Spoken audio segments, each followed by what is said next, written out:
नमस्कार दोस्तों, स्वागत है आप सबका आपके अपने चैनल, आपके स्वयं के चैनल अल्फा प्लीडर में। आज की इस वीडियो में हम इंडियन कॉन्ट्रैक्ट एक्ट के सेक्शन 18 में दिए गए मिस रिप्रेजेंटेशन के बारे में बात करने वाले हैं।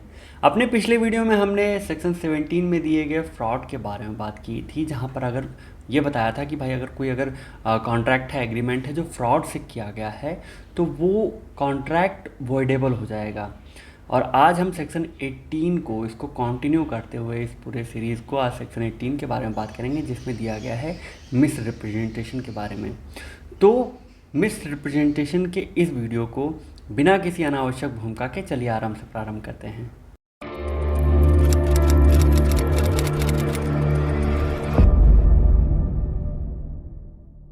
बेसिकली अगर बात किया जाए तो फ्रॉड भी एक तरह का मिस रिप्रेजेंटेशन ही है, लेकिन फ्रॉड और मिस रिप्रेजेंटेशन में ये अंतर है कि जो फ्रॉड है वो एक इंटेंशनल एक्ट है, जहाँ पर आदमी सोच समझ के डिसीव करने की इच्छा से, व्यक्ति के साथ धोखा करने की इच्छा से कोई एक्ट करता है।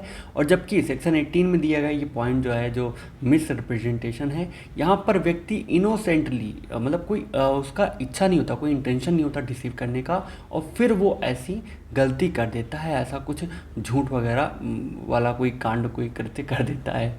तो सेक्शन 18 में सबसे पहले हम बात करते हैं इसके सारे प्रोविजंस के बारे में। तो सेक्शन 18 दिया गया है miss representation defined. Misrepresentation means and includes point 1, the positive assertion in a manner not warranted by the information of the person making it, or that which is not true though he believes it to be true. Second point, breach of duty which without an intent to deceive gains an advantage to person committing it or anyone claiming under him by misleading another to his prejudice or to the prejudice of anyone claiming under him. Or third point is causing, however innocently, a party to an agreement to make a mistake as to the substance of the thing which is the subject of the agreement. ठीक है, तो एक एक करके इन तीनों points के बारे में बात करते हैं। सबसे पहला पॉइंट बात करता है the positive assertion in a manner not warranted by the information of the person making it of that which is not true though he believe it to be true.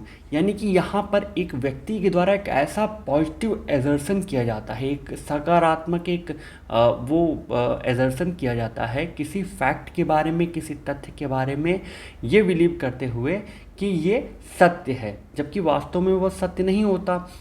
और इस तरह के स्टेटमेंट को यहाँ पर इस सेगमेंट में कहते हैं अनवारंटेड स्टेटमेंट। अब क्या होता है अनवारंटेड स्टेटमेंट? अनवारंटेड स्टेटमेंट जो होता है वो वारंटेड स्टेटमेंट से अलग होता है। अब आप क्या सोच रहे हैं कि यार ये क्या उलाहना दे रहा है? तो अंतर ये है, वारंटेड स्टेटमेंट वो स्टेटमेंट होते हैं जो किसी ट्रस्ट वर्दी सोर्स से पता चलते हैं। जैसे मुझे मेरे जो लीगल एडवाइज़र हैं उनसे अगर कोई लॉ के विषय में कोई चीज़ पता चल रही है तो वो ट्रस्ट वर्दी सोर्स से पता चल रही है। ऐसा नहीं कि मैं किसी राह चलते व्यक्ति से अगर कुछ मैं पूछ लेता हूँ तो वो हेड से चीज़ों पर अफवाहों पर मैं ध्यान दे लेता हूँ, उन लॉ को मैं लॉ मान लूँगा। नहीं, जब किसी ऑथेंटिक सोर्स से, ट्रस्ट वर्दी सोर्स से, जिस पर आप यकीन कर सकते हैं, जिस पर कानून यकीन करता है, उनसे जब कोई बात पता चलती है तो उसके बाद जब हम कोई स्टेटमेंट कहते हैं, कोई कथन कहते हैं, तो इस तरह के कथन को कहते हैं वारंटेड स्टेटमेंट। और अनवारंटेड स्टेटमेंट वो स्टेटमेंट होते हैं जिन पे व्यक्ति यकीन कर लेता है बिना किसी ट्रस्टवर्थी सोर्स से उसके बारे में पता लगाए हुए। अब मान लीजिए जैसे मैं हूँ, तो मैं लखनऊ में ही मेरी एक शॉप है जहाँ पर मैं कार को ख़रीदने और बेचने का काम करता हूँ, पुरानी कारों को। तो एक आदमी आए भैया, वो काफ़ी अच्छे व्यक्ति थे, उनको जाना था पहाड़ों पे, उत्तराखंड हिमालय वगैरह की सैर करने जाना था। तो उन्होंने सोचा यार एक कार खरीद ली जाए, कार से ज़्यादा आराम रहेगा। मेरे पास आए कार खरीदने। तो मैंने उन्हें एक कार दिखाई जो कि उसी दिन मुझे हासिल हुई थी, उसी दिन मैंने खरीदी थी एक बंदे से, और उस बंदे ने ये कहा था कि हाँ ये कार और एकदम फिट है, सब ठीक ठाक है और बेचने के लायक है। तो मैंने बिना मैकेनिक से, अपना जो स्वयं का मैकेनिक है जो अपनी गैराज का, मैंने उससे बिना जांच कराए उसकी बातों पर यकीन कर लिया और उसको खड़ी कर दिया बेचने के लिए। तो ये जो भैया मेरे पास कार खरीदने के लिए आए थे, इन्हें वो कार पसंद आ गई और इन्होंने मुझसे उस कार के बारे में पूछा। तो मैंने कहा अरे ये कार तो एकदम फाइन है, चलने फिरने में एकदम उड़ती है, ऐसी चलेगी मक्खन माफिक, आपको मज़ा आ जाएगा चला के। और इन्होंने, जो खरीदार आए थे, इन्होंने वो कार खरीद ली। खरीद कर ये निकल गए हिमालय की तरफ सैर वैर करने, और ये पहाड़ के ऊपर ऐसे चढ़ा रहे थे कार, और कार में खराबी थी। मुझे ये बात पता नहीं थी, और मुझे जबकि पता होनी चाहिए थी, लेकिन मुझे ये पता नहीं थी और मैंने किसी से कंफर्म करना भी उचित नहीं समझा। कार में खराबी थी। कार जो ऊपर को जा रही थी अचानक से बंद हुई और वापस आने लगी। तो पहाड़ पे चढ़ते हुए कार ऐसे ढलान पे वापस लुढ़की कि कार तो नीचे आ गई लेकिन सवार ऊपर पहुंच गए। तो अब यहाँ पर ये जो मेरा कृत्य है, ये जो मेरा काम है, वो मिस रिप्रेजेंटेशन के पहले पॉइंट के अंतर्गत, यहाँ पर जो इसका पहला पॉइंट है इसके अंतर्गत आएगा ये वाला। ठीक है। दूसरा पॉइंट है, दूसरा पॉइंट बात करता है any breach of duty which without an intent to deceive gains an advantage to the person committing it or anyone claiming under him by misleading in order to his prejudice or to the prejudice of anyone claiming under him। इस पूरे statement को कहते हैं constructive fraud. यानी कि इसमें एक ऐसी ब्रीच ऑफ ड्यूटी होती है जहाँ पर व्यक्ति चाहता नहीं है ऐसा कोई ड्यूटी ब्रीच ऑफ करना, मतलब ब्रीच करना चाहता नहीं है, और इस ब्रीच से क्या होगा कि उस व्यक्ति को जिसने ऐसा ब्रीच किया है उसको किसी तरह का गेन होने वाला है, फ़ायदा होने वाला है, जबकि इंटेंशन उसका नहीं था कि ऐसा वो कोई ब्रीच वगैरह करे, लेकिन फिर भी हो गया। तो ऐसे तरह के ब्रीच को एक तरह से हम इसको, यहाँ पे मैंने लिखा हुआ है, ये कंस्ट्रक्टिव फ्रॉड के नाम से जानते हैं। भाई मैं पेन टैबलेट यूज कर रहा हूँ, मुझे आता नहीं है, मैंने नया नया ये लिया है तो हाथ उतना साफ़ नहीं है, तो इसको माफ़ करिएगा। तो इसको कंस्ट्रक्टिव फ्रॉड के नाम से जानते हैं। ठीक है। अब इसको एक एग्जांपल से समझते हैं। एग्जांपल ऐसे लेते हैं कि मान लीजिए एक महोदय हैं, कुछ भी नाम रख लेते हैं, इनका ए ही रखते हैं, ज़्यादा सही है। ये एक गांव में रहते हैं, काफ़ी सीधा साधा सात गांव है, और ये जो ए हैं इनकी जो बीबी हैं बी, इनकी शादी को मतलब 5-6 साल हो गए हैं, और इनको शादी के मुकाबले इनको 3-4 बच्चे हासिल हो गए हैं। इनके 3-4 बच्चे हैं, 2 लड़की 1 लड़का करके।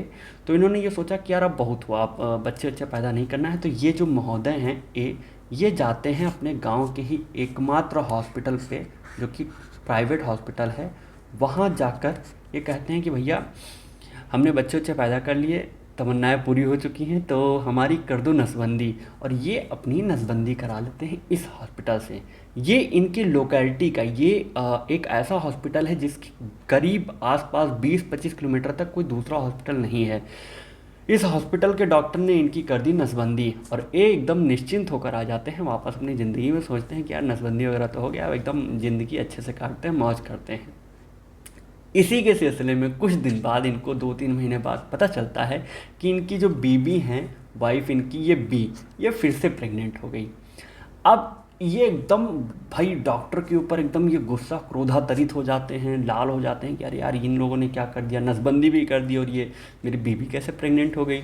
तो ये चल देते हैं इनके ऊपर केस करने। तो यहाँ पर ये जो मामला है ये इस मिस रिप्रेजेंटेशन के जो दूसरा क्लॉज है उसके अंतर्गत आएगा। यहाँ पर ये जो हॉस्पिटल है इसका कोई इंटेंशन नहीं था इनके साथ कोई ब्रीच करने का या फ्रॉड करने का, लेकिन बगैर इंटेंशन के भी, क्योंकि हॉस्पिटल के भाई डॉक्टर वगैरह से कोई ना कोई गलती हो जाती है, ऑपरेशन के दौरान कोई गलती हो गई होगी जिसकी वजह से इनके साथ ऐसा कांड हो गया।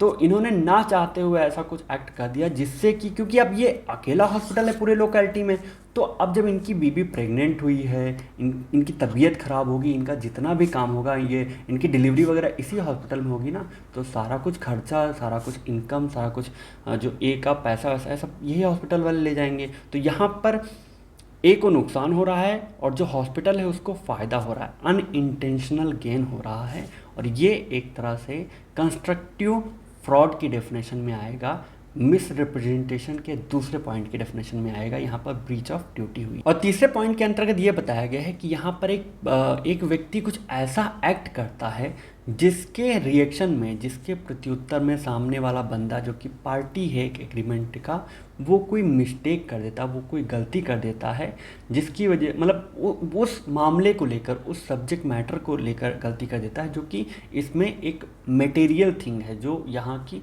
सब्जेक्ट मैटर है इस एग्रीमेंट को लेकर। तो अगर ऐसा कोई एक्ट हो रहा है, ऐसा कोई यहाँ पर मामला हो रहा है, तो ये जो तीसरा वाला पॉइंट है इसकी डेफिनेशन में आएगा, और ये मिस रिप्रेजेंटेशन काउज करेगा। तो यहाँ पर अगर कोई भी इन तीनों में से कोई भी एक्ट हो रहा है तो ये miss representation in a contract act माना जाएगा, और इसकी वजह से, इन तीनों की ही वजह से हुए जितने भी एग्रीमेंट हैं वो वॉइडेबल हो जाएंगे, उस पार्टी के ऑप्शन पे वाइडेबल होंगे जिसका यहाँ पर नुकसान हो रहा है। तो ये था इंडियन कॉन्ट्रैक्ट एक्ट के अंतर्गत दिए गए मिस रिप्रेजेंटेशन के बारे में सारी ही चीज़ें। आई होप आपको ये सारी ही चीज़ें अच्छे से समझ में आ गई होंगी। बाकी के लॉ से related videos, points, topics, judgements और अमेंडमेंट्स के लिए हमारे साथ बने रहिए, जुड़े रहिए। वीडियो पसंद आया है तो लाइक करिए, कमेंट करके बताइए कि आपके रिएक्शन क्या रहे हैं। धन्यवाद।